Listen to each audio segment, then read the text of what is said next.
Shalom everyone, you're all here again with another episode of Tzor L'Mikra. And this week we are in Parashat Vayishlakh, which means from the root Shalach, to send. And Yaakov,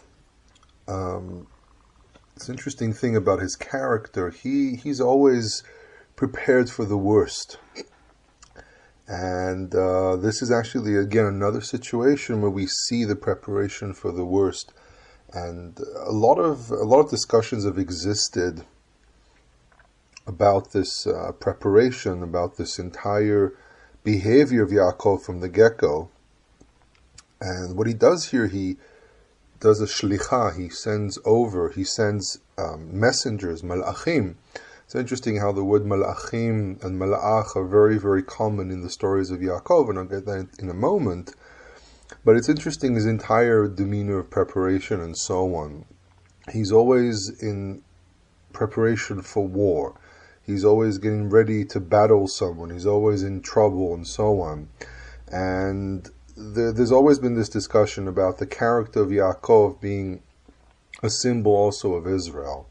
I mean, at least I admit to this, we have to admit to the possibility that many of these stories were designed also to send a message. That the story did happen, but the way the story is being presented to us is also here to give us a bit of a message of what to do and where to go with certain things. And really the dual character of Yaakov, being Yaakov and Yisra'el, and seeing how these two names represent very different aspects of the character of Yaakov, we need to take into consideration that the stories do stand here to give us a symbolic idea to other things in reality. And really, some of the things that happen in this story really do point out to this direction. But I want to start off first of all with the subject of Malachim. So Malachim are messengers, from the root La'ach, Lamed, Aleph, Kaf, and the whole idea is that the word Malach really means a messenger of many, many sorts. So it can be a person, it can be an angel, how we define angels today, and so on. And really the whole idea is that there's always this messenger character in the background of the stories of Yaakov. His direct dealings with God are somewhat limited. I mean, he has a few encounters with God, and most of what happens with him is really with angels. With Avraham, we have encounters with angels. I mean, we have the three men that come to visit him. Then there's a whole debate of exactly who these characters are. At least two of them are clearly angels. The third one, very long debate between Judaism and Christianity, and even inside Judaism there have been debates exactly what they are. Really with Avraham, the angels are usually something very exterior to him. Avraham, even when he meets up with the angels, it seems to be that like the one main character is the one that deals with him, which raises some questions about the personality of this character, who this character is. Is it really an angel? Could it be something else? I'm not going to go into there because it's a lot of speculation. But there are elements about Avraham that he deals with God directly. And now you can get the hint of some of the concepts that some people argue about this. But the point is that with Avraham, the angels are always very exterior. The angels really deal with Sodom and Amorah. The angel really deals with Hagar, things of that nature. But on the other hand, Yaakov, he's always dealing with messengers. He's always in this element of messengers. And it's possible that what we're looking at here is a comment about the reality of Israel between direct conduct with God versus indirect contact with God later on in time. And even though I truly believe that these stories actually happened, I would say more or less, because again, we only receive part of the details because there's an editor here that needs to make decisions, what are the pieces of information which are relevant to be able to convey and give us the points that he's trying to teach us about, because we have only fragments. These are fractions of the lives of the characters which are described in the Tanakh. These are literally fractions, things that sometimes come into play of matters of hours or even minutes, and we don't really get to see their entire life. These are just bits and pieces of stories that were given to us with a very specific intent. And what I find very interesting, again, is Yaakov is always in contact with angels, which an angel, by the way, can also be a prophet, and so on. So there's like a picture here of the early stages of Israel, where we had Moses and Joshua, and they might be messengers, but their connection with God was very, very direct with the big miracles and so on. And then later on, we move more to prophets, which are more like, they speak with angels and so on, to kind of give us an idea of that in the future, basically what's really our past, but in the future it's going to change a little bit, and we're not going to really need the direct connection, because we're going to be a lot more established. Think about Abraham having really one child that represents his genealogy, the one that's really the important one, versus Yaakov that already has 12 sons. He's well established, much stronger. But then Yaakov also represents Israel, because Israel is in its strength and weakness. Yaakov represents that as well. So really Yaakov is an image of the people of Israel past the time of Moses, past the time of Joshua, more in the times of the kingdom. That's one comment here about the whole thing about Malachim, because you see the word repeats itself over and over again, even to a point where he blesses Ephraim and Menashe. He says, HaMalach HaGoel Oti Mikorah. He refers to God, but he refers to God as HaMalach, the angelic being, if I may use a much later term, that protects him from all evil. So there's something a little different about the way God governs his people in the very early stages versus what happens later on. So people ask, where is God now? He's governing us through a different tool. In the beginning, there was a point to be made that he has to reveal himself in a very specific way, and after that time is over and we've reached a certain maturity that we need, then the things have to change. It's like a child. The child's under the parent's protection all the time. If something goes wrong, Abba or Ima show up and take care of it. But when you grow up, you're an adult, you take care of yourself. But he's always in the background. He's never gone. You always have your ancestry behind you. You always have the deeds of your father behind you. And I think it's the same idea here, because the question of where is God specifically now vexes a lot of people. I even received emails, the people asking, today with everything going on and so on, where is God? And where were the ancient miracles of the past? And I pointed out that there are miracles that happen that we need to pay attention to them, and we'll realize they're actually happening. But it's not always going to be pink and flowers and so on. Sometimes God has to also punish, because without darkness you can't see a light, which kind of fits the whole theme of Hanukkah. It's almost here. That's a few ideas about the reality of today, what we can actually see in the stories. And this is a feature that a lot of teachers teach, and it's been around for many, many years. And a lot of midrashim were written, thousands of years ago, 1,500 years ago, about this type of concept, because it's very obvious. But no one until like the past 50 or 60 years actually had come up and admitted that we were also looking at an editor's choice, if I can call it that way, that to convey these stories. We always have to remember we're looking at fractions of the stories. In any case, so we have this theme of Malachim with Yaakov over and over and over again, and Yaakov also has always this strong feature of remembering his ancestors, because the people of Israel are historical people with a historical memory. And even if sometimes that memory is not accurate or not 100%, the people of Israel are always a people of history, because the history of the people of Israel is considered to be the history of God. So Yaakov is very strongly turns around always and speaks about the God of his father Abraham, the God of his father Isaac, because he understands that to understand his relationship with God now and to understand the nature of God, he needs to also understand the reality that his ancestors had to deal with, because God in the Tanakh, God in the Hebrew Tanakh, does not have a history. He's not a God that has a background story. The first time we get introduced to God, excuse me for a second,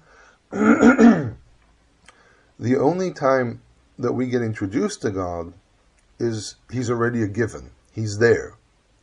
And we really learn to know who he is through his deeds. Because the first verse is, Bereshit bara Elohim et hashamayim ve'et haaretz. The first thing that we hear about God is that he created the heavens and the earth. And that's the history of God. Because for us as human beings, God is a elusive being, I would say, if I can say that we really don't need to even try to define him. He lets us know what we need to know. And he shows us who he is through his deeds.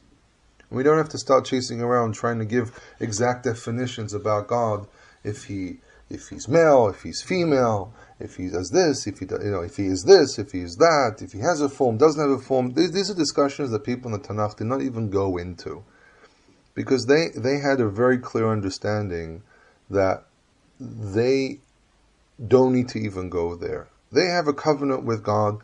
Their relationship with God is through the deeds of God, through the deeds of man. And that is the history of God as well. This is why he always, he says in verse 9, Vayomer Yaakov, he prays to the Almighty because he's under threat. He says, Vayomer Yaakov, and Yaakov said, Elohei avi Avraham ve'Elohei avi Yitzchak, Adonai omer elai shuv la'artzecha u'matecha ve'ati ve'imach. He says, the God of my father Abraham, the God of my father Yitzchak, the Lord who says to me, return to your land and to your country and to your homeland, and I will do good with you. And he says, Katonti mikol hasadim mikol ha'emet asher asita et avdecha. I am katonti, I am humbled from all the good, from all the righteous deeds and the truths, the loyalty which you have done to your servant. And the whole idea is that he turns around to God based on the relationship that he has with God through the deeds.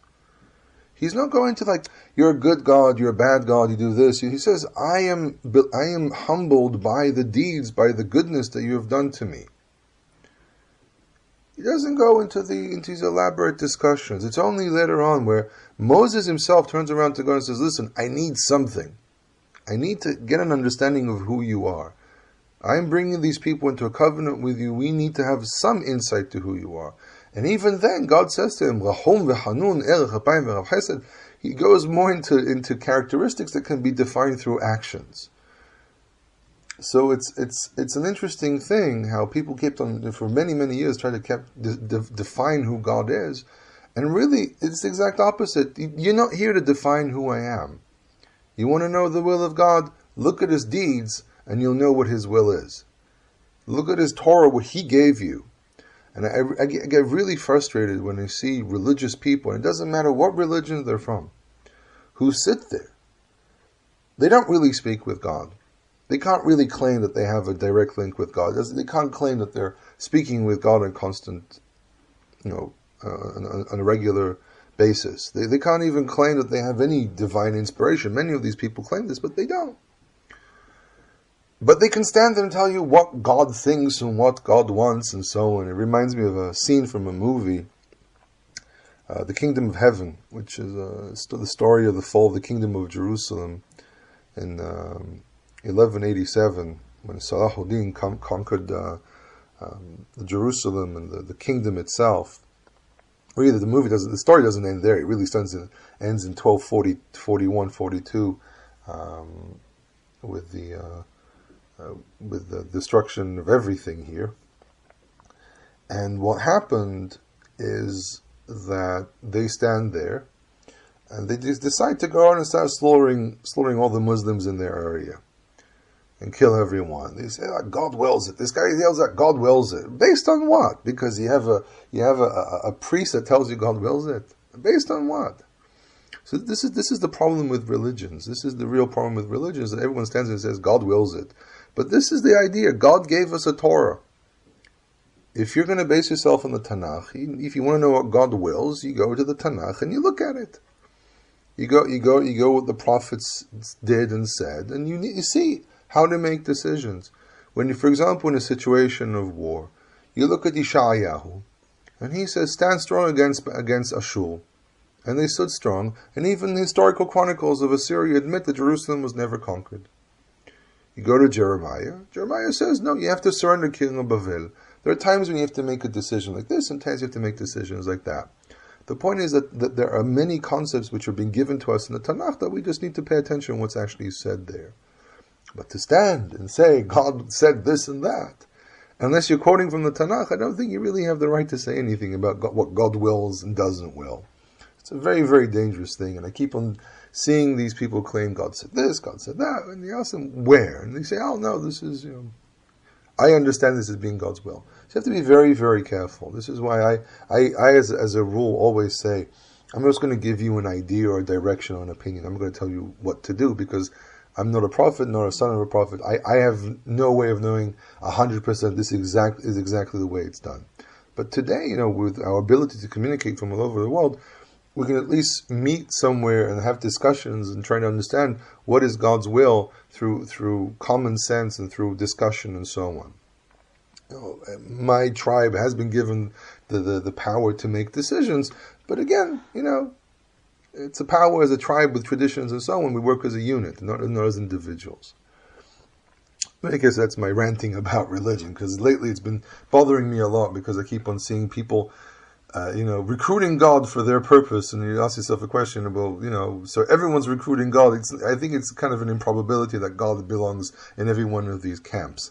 And it doesn't matter which religion it is. I really don't care which one it is. It raises a lot of questions. You have these holy men stand there saying, oh yeah, God is with me, and I'm telling you this and that. But that stands in contradiction to the other person. So people keep on saying, oh yeah, this is the nature of religion. No, this is the nature of man. This is one of the things I point out as well when people say things about God. I say, this is human beings. That's the concept of religion. This is human beings inventing things. If you want to know what God said, look into the Tanakh. This is why there's a written version of it. It was done deliberately. Actually, there's a transcription of a talk I gave about oral Torah and the writing of the Torah and so on, that really explains some of the ideas of why the insistence of having a written version of the text, and why oral Torah is really a secondary element, unlike how it's presented in Judaism. And hopefully I'll be able to put it up. We just have to work on some of the grammar there, because it's done through speech, and sometimes when I talk I butcher the language and it doesn't come out right. So we're trying to fix it a little bit to make a bit more sense. But in any case, that's kind of that's basically one of the things that comes up. It's been coming up lately a lot with people that I speak with. This issue with religion and so on. So Yaakov, continuing with the story, Yaakov gets up. He sends his gifts to Esav. He carries on. He helps everyone cross the river. Then there's the famous encounter. Now, I'm not going to go into the whole speculation of who does he encounter, why does he encounter, what exactly happened there. But again, there's a symbol here that trying to enter the land. I mean, thinking about all the terror attacks that we have here in Israel. I mean, I'm in my 30s, and I was born into this, and I do not remember any time that there was no tension here. I mean, the tension has nothing to do with the state of Israel, and anyone who has half a brain knows this. But I'm a person who grew up in the shadow of terror, and I think this is something a lot of people, in the West at least, don't really understand, unless people were born after 9/11, for example, in the United States. I grew up with terror, and I remember the images from the first Intifada, the second Intifada, being a soldier, the peace negotiations, Oslo, and all the nonsense that went there, and bringing in this terrorist from Tunisia, and suddenly he receives a Nobel Prize. But the symbol I see here is the fact that there's a struggle. But in the end, when the sun comes out, Yaakov will become Yisra'el and will triumph over his enemies. He won't have to kill the enemy. He just has to triumph over him until the enemy realizes, you're not strong against us. Yaakov, at his time of weakness, think about it. Yaakov is in a time of weakness. He's about to meet his brother, and he's afraid of this. But when he really gets challenged, he steps up and says, "No, I'm going to stand against this challenge." And this is a strong faith I have with our Creator, that He will give us the strength to stand against the challenge. There will be casualties, unfortunately. I know families have lost. I've lost friends. I know people who died. I know families of people who were murdered. I myself was almost killed in an incident. I've been in. There was one time there was a bomb attack in Jerusalem. I was not too far away. I've been shot at while being in a car driving through Judea. I've experienced these things firsthand. And But on the other hand, from the darkness you will see the light. That when the shachar will rise, when the first light will rise, that's when the enemy will realize he's actually defeated. He's going to think throughout the entire time that he's going to win. This is why he continues struggling. But then he'll be defeated. He'll realize he is defeated, realize he has to go away. It's not really his place or time. That's it. And he has to go away. And then from that, Yaakov emerges as Yisra'el. And the name Yisra'el, if you pay close attention, the name Yisra'el keeps on showing up as a name when Yaakov becomes stronger, when he strengthens himself, when he's willing to stand against something, when he's strong enough. Now, just as a side note, there's this whole discussion of what exactly is Gid HaNasheh. What exactly is this part that he gets struck? And a good friend of mine has been claiming for many years that it's really the genitalia, but this not only doesn't fit the way he was struck. It says actually that he was struck at the kaf of the yarech, which is the exterior part. The kaf is actually the area of the exterior thigh, in the area of the buttock, and just below that. So I think it's very clear that really what we're talking about is a sciatic nerve. There's really no.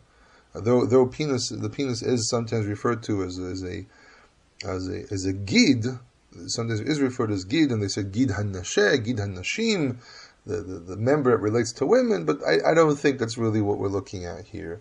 Besides the fact that in Judaism there's a very, very long continuous tradition, every community that it's the sciatic nerve.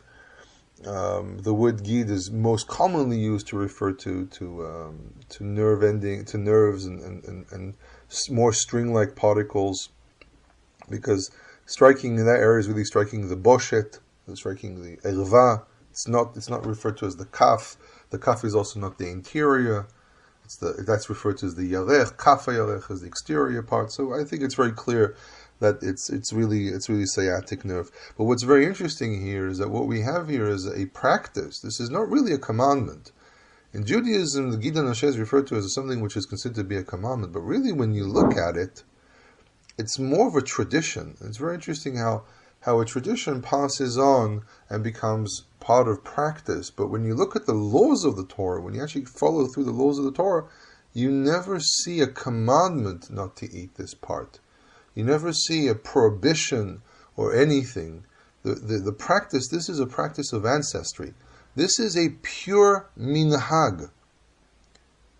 This is a pure minhag. And to people who talk against minhagim and claiming it's adding to Torah and so on, this is a false accusation. And this specific story proves it. That there is nothing wrong with having practices, as long as you make sure that you don't start treating them as Torah. You're not going to punish people over it and so on.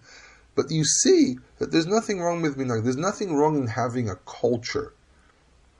Wearing a kippah is a cultural thing. People run around trying to prove it has to do with practicing the worship of Dionysius, of this and that.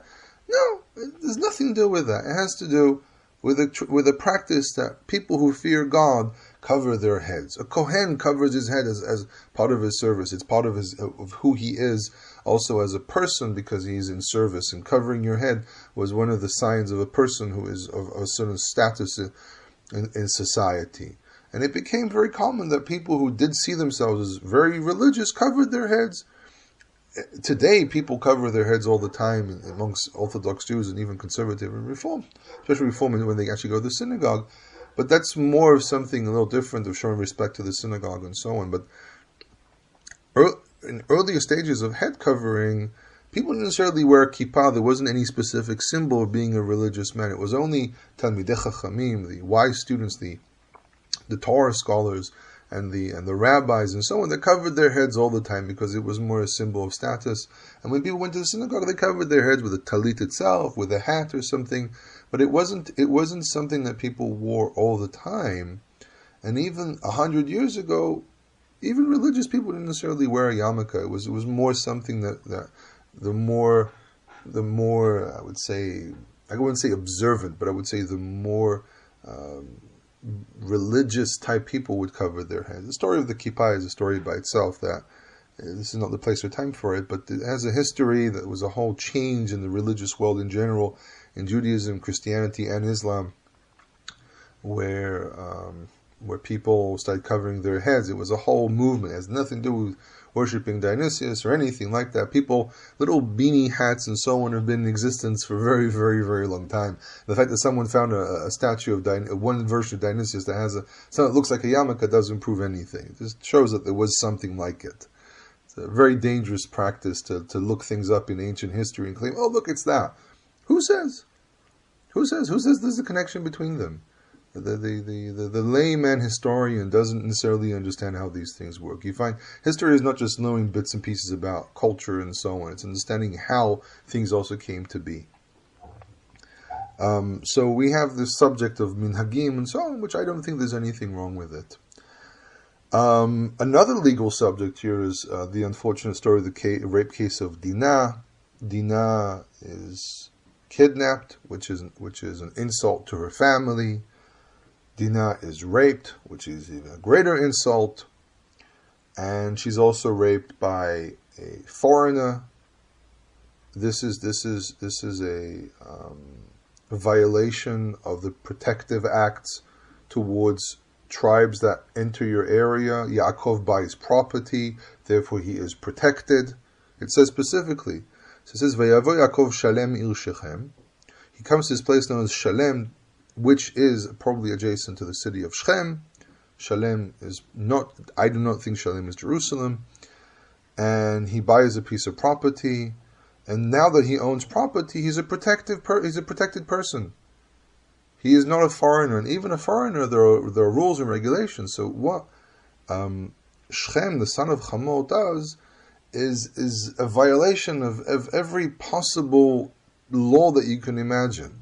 Well, not every law, but he offends the family. He disrupts the protective laws that protect a person like Yaakov as a foreigner, especially when he buys land.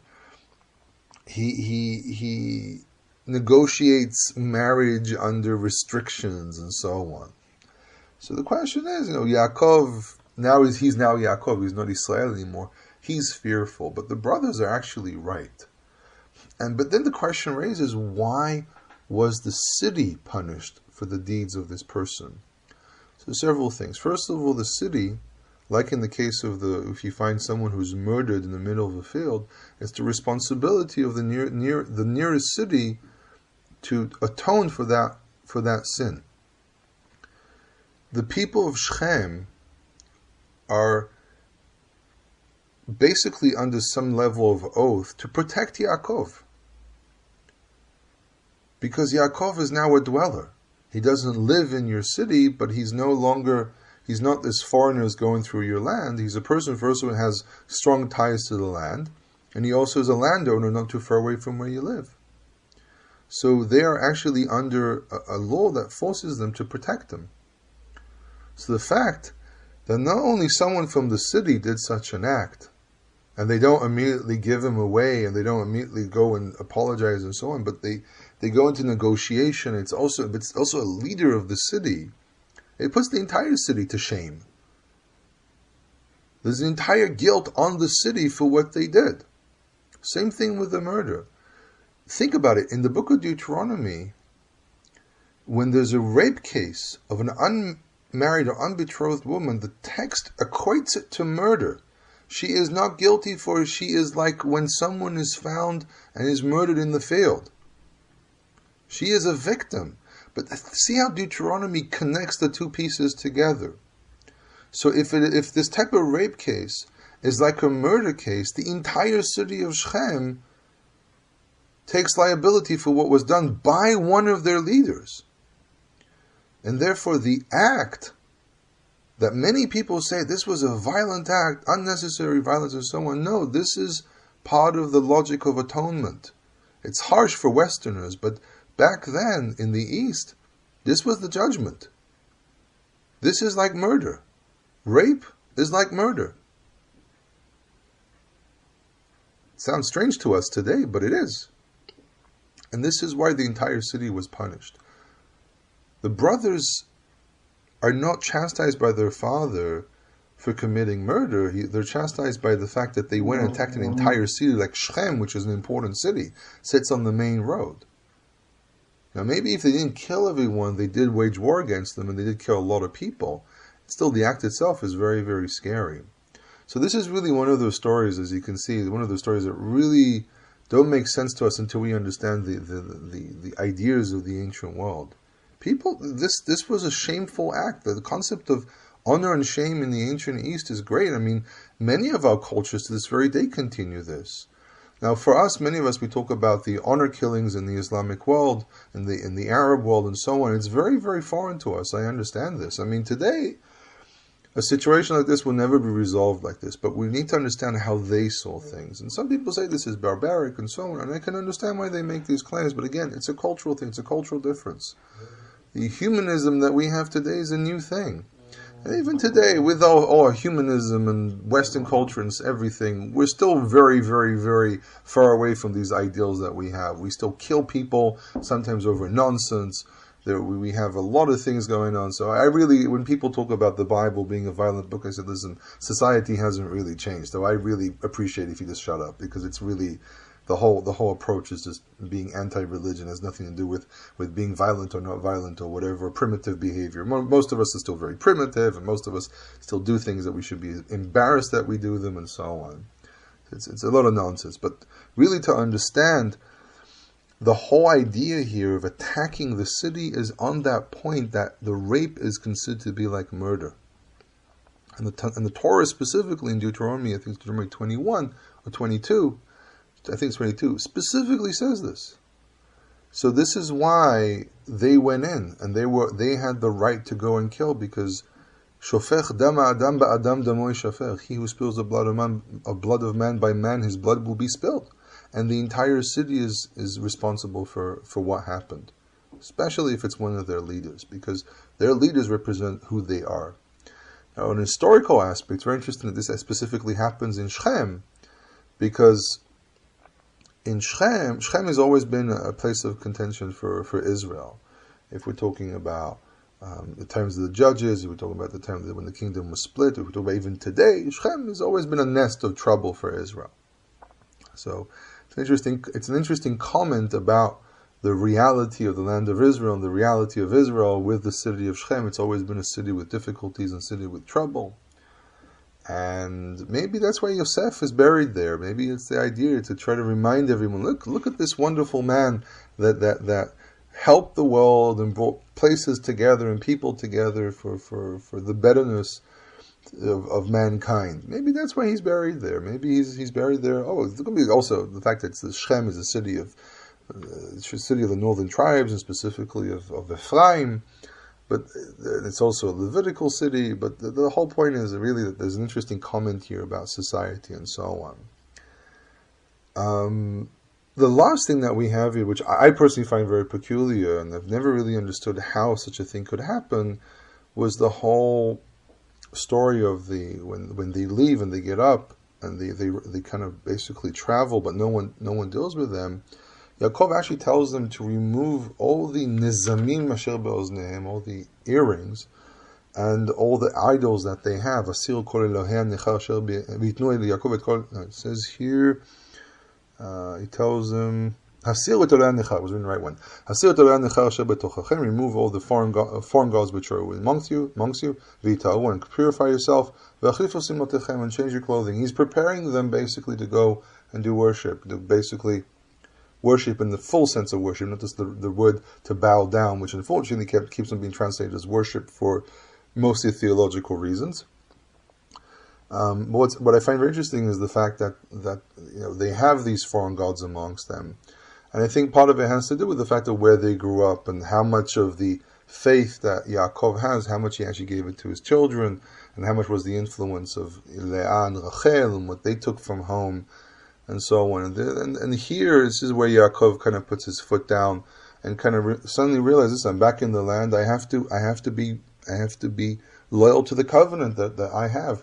That the connection between him entering the land and then him going worshipping, but I have to remove all the idols, and the rape of Dinah, I think actually proves the point made in the Midrash that Yaakov broke the covenant. But it's not only because he didn't go and he didn't go to Bet El and do what he promised to do. I think there's also a strong connection here to the fact that there were other things going on in his life, and this was the thing that had to rattle his cage to remind him that he is in covenant. And so, closing with what we said earlier about terror, we need to also sometimes look at this, and it's horrible. I feel horrible even saying this, because it's very difficult to look someone in the eye, just lost a relative, and say, the Almighty is still there. Some people don't want to hear such a thing, and I don't want to hear such a thing. But it's if we're people of faith, we have to say this. That sometimes we need the rattling of the cage. That we said, we returned to the land of Israel, we're good now. No, you need to remember, you are in a covenant here. Wake up. And so I'm going to leave this with a prayer that we're all going to wake up. We're all going to realize the covenant we're in, and we're all going to realize how great is the God that we serve, and that we will no longer see the suffering. Shabbat Shalom.